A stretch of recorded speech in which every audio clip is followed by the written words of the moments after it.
So, hello and welcome everyone to the 9th International Conference on Myth in the Arts here at Tartalo in Vitoria-Gasteiz. We are going to start today with three presentations. In the first case, the one from Elena Ramirez Sainz of Dionia. I can tell you nothing certain, Dionysius, Aphrodite, and Gods in Exile in Vernon Lee's Dionia. Elena Ramírez es una alumna de doctorado de tercer año en la Universidad de Valencia. Ha participado en varios seminarios, como las jornadas de investigación en ficción biográfica del proyecto emergente La ficción biográfica neodecimonónica, género y ética en la cultura transatlántica contemporánea, tanto en 2023 como en 2025, así como en el 25 simposio de la CELIC en 2025. Su capítulo Dos autoras, un fantasma y la búsqueda de la verdad, bioficción neovictoriana en Palmerino de Melissa Pritchard, en la obra interactiva Vidas como ficciones, reconstruyendo figuras antiguas y modernas, es forthcoming. Pues el libro está actualmente en la fase de producción e impresión en la editorial Comares. Actualmente está realizando una estancia de investigación en la Universidad de Surrey para finalizar su investigación doctoral. Sus intereses académicos son la literatura victoriana, decimonónica, el gótico, así como los estudios queer y de género, todos ellos aplicables en la tesis que está escribiendo. Binarismo de género o trascendencia queer en la cuentística sobrenatural de Vernon Lee o Gender Binary or Queer Transcendence in Vernon Lee Supernatural Tales. Bien, the floor is yours. Elena, muchísimas gracias por asistir y por participar en el congreso. Puede usted comenzar cuando quiera. Recuerden que tienen 15 minutos para la presentación, so please stick to the time.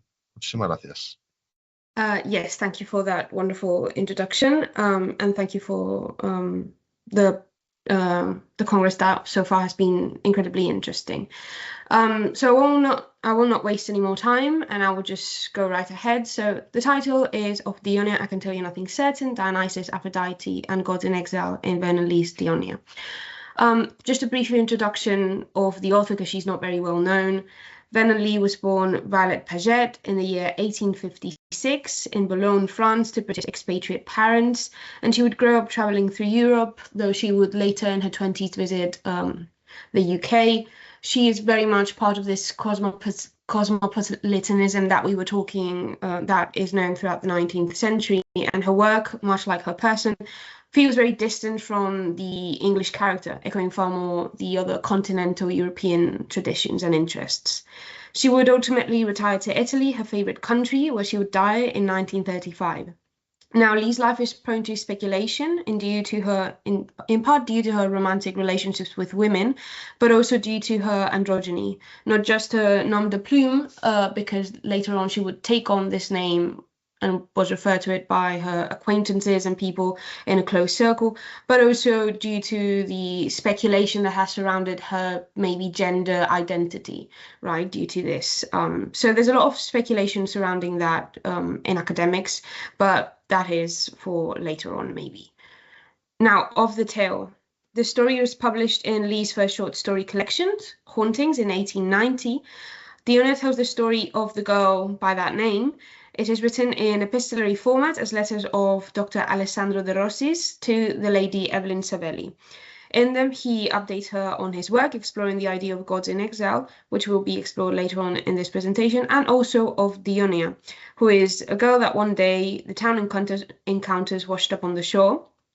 She is unable to speak any modern Italian, Greek, or any other modern language, but carries with her a piece of parchment that has her name written upon it. She is taken to a nearby convent to be raised by the nuns, but also is put under the protection of the Lady Evelyn, and that is why we get updates on her state and well-being. She's incredibly beautiful and alluring, but also there is suspicious activity surrounding anyone that is in her vicinity, which makes the town look at her with suspicion and almost demonize her and ostracize her. Now, the story takes a turn when a sculptor by the name of Valdemar strolls into town, and he's only interested in depicting the male form, but under pressure from his wife, he decides to sculpt a Venus and takes Dionia for a model. However, the sculptor becomes mad when he is unable to capture Dionia's beauty, and one night he builds an altar in his studio and kills himself and Dionia. And yet, despite there being witnesses of Dionia's corpse, there is suddenly a rumor around town that people have seen Dionia sailing the coasts near the town like a ghost haunting the seas. And that's where the tale ends, right? So first we need to look a bit at the theme of gods in exile. Now, this is perhaps most famously explored in Heine's work by that same name, Gods in Exile. In it, Heine retells different stories, all fictitious, that explore the aftermath of the triumph of Christianity throughout the Western world, which leaves the Greek and Roman deities unmoored and searching for a place within the new modern world.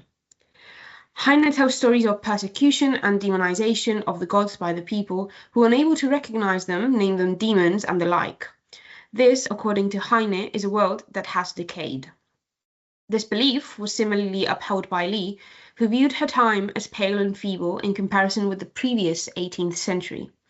Her fascination with the past and her disappointment in the present is parallel to Heine's views on what this theme of ancient gods haunting the present was.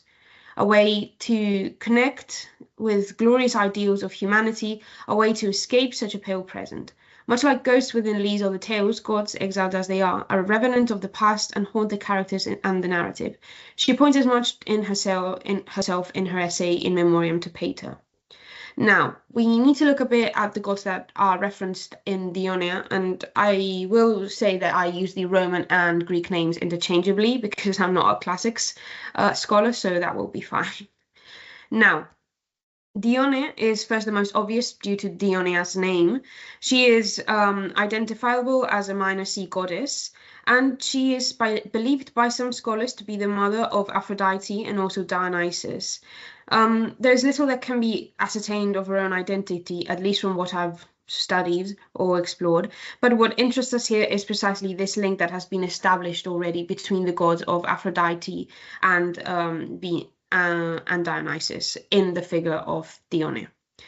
Now, when it comes to Dionysus, he is not that obvious of a god reference, but there are still some ties that make it very interesting. Now, the origins of the god are apparently Oriental of some sort, and then was westernized by the Greeks.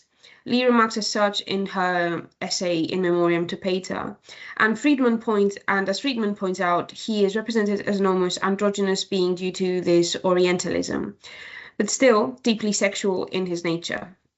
The mystery and allure of his being, the enigma, if you will, surrounding his image, but always related to something primitive and deep within the human psyche. And this is something that very, very much interests Lee in her tales. It is also important to note the rituals of his devotees, described by Lee as bloodthirsty. The associations of sacrificial death and resurrection that Maxwell points to certainly parallel the tale's ambiguous ending, right? Because she dies, but then she's seen once again. So that is interesting to us. Dionysus, for Lee, stands opposite to the rationality of the modern world. He is the god of that which is primal and reigns free, which is something that is seen to be echoed within Dionia's spirit, this desire to be free in very much a primal and in a very primal sense, standing against all the others. Now, Aphrodite is, of course, the most obvious goddess Lee draws from in her depiction of Dionia. She is the goddess born from the sea, the goddess of love and beauty, the goddess of sexuality, and famously, doves are her sacred animal. Still, Aphrodite is not a peaceful deity. Her origin story, being born from the castration of Uranus, is explicitly violent, and there are plenty of ties between desire and violence. And there is an argument to be made between these links and Aphrodite's more militaristic persona as time went on. Although also important to note is the dangers related to those things considered aphrodisiac or belonging to Aphrodite. Desire and the like pose the threat of dissolution of the self, as Cedino points out, and this dissolution of the self is very much something that is echoed in all of Lee's fantastic tales. There are also different forms of Aphrodite that allow for a more complete understanding of Dionia as a character and as a present-day representation of the goddess. As Hughes points out, those who had bad mouth had multiple names for the goddess, and I will quote here. She was Philomnedes, lover of male genitals. She was also Epistrophia, the deceiver, Melanis of the dark night, also Katascopia, the spying one, and so forth. So we see that there was a demonization of Aphrodite in some sense. Also interesting is the androgyny present in some cults of the divinity, and this is very much a nugget for further research. But the images created in these cults allow for interpretation of Aphrodite as the divinity for all explorations of sexuality, and maybe even gender. It certainly seems interesting when one considers Venn and Lee's draw to the goddess and her own relationship with her gender, which is very much still disputed, as I explained in the introduction. Now, when we look at Dionia as a god in exile, that Dionia is supposed to parallel Venus is clear enough by Lee's own admission, but still, it is not explicitly stated as such, but rather disguised in her portrayal throughout the tale. This section focuses on her divine traits and the parallels with the divinities. So, when we look at her physical appearance, the tale is set and the geographical location. The tale is set in the town of Montemirto in Ligure, Italy. This is obviously deliberate, as Montemirto means Myrtle Mountain, myrtle being one of the plants associated with Venus. From his window, De Rossi fantasizes about the sea, from which he imagines in the ancient past Venus must have risen. Not just any Venus, but a Venus Verticordia, a turner of hearts. This image of the goddess crazing men's heart with passion to lead them to darkness or a fatal ending is certainly foreboding. But who washes up on the shore mere lines later? Our very own Dionia. She is presented as a heathen, unbaptized and rejecting all elements of the Christian faith. We are told she is clothed in Eastern garments and speaks of some Eastern language. The Eastern element reminds us again of Dionysus, who may have originated as an Eastern divinity. And yet, however certain, De Rossi's depictions of Dionia as inarticulate as a non-Christian also portrays her as almost savage, certainly as othered. As Friedman very well points out, she is certainly beautiful, of that there is no doubt, but with every remark about her beauty comes a demonization of her inevitable sensuality. It is made clear by De Rossi and the town that she doesn't belong with them. Now, when we look at the godly elements, Lee makes an effort to tie Dionia to Venus through these explicit images and associations of the goddess. These links are only explicit when one knows what Venus imagery was throughout history, of course. The most obvious is a connection to the sea. As a goddess, Venus is born from it, and Dionia as a character does too. In fact, she expresses time and time again her desire to go back. She is also constantly in the presence of pigeons, myrtle bushes, and rose hedges. As Celino points out, these adornments are all connected to her inherent divine properties, which are pleasure and beauty, but also the tactile, the olfactory senses are all evoked.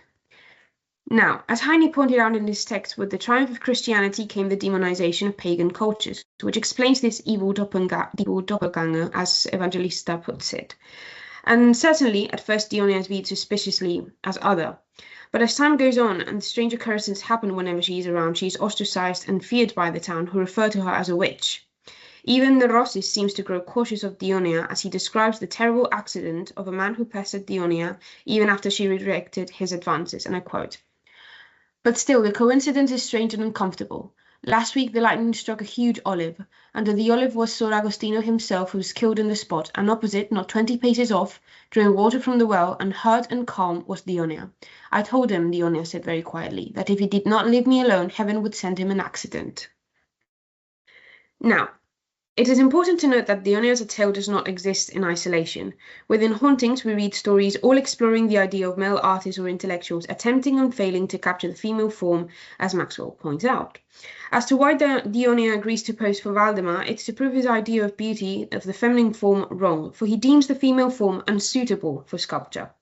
And yet, as this process begins, he grows more and more visibly obsessed to all of those around him. This is Dionia's vengeance for his arrogance and presumption. As many critics have pointed out, this obsession is not merely sexual, but seemingly religious, as both Dionia and her statue seem to inspire religious awe in those who look at it. This punishment from Dionia aligns with what Serena points out regarding the classical mythological tradition, which posits the punishment serves as a means to instill respect and religious awe in mortals from the gods.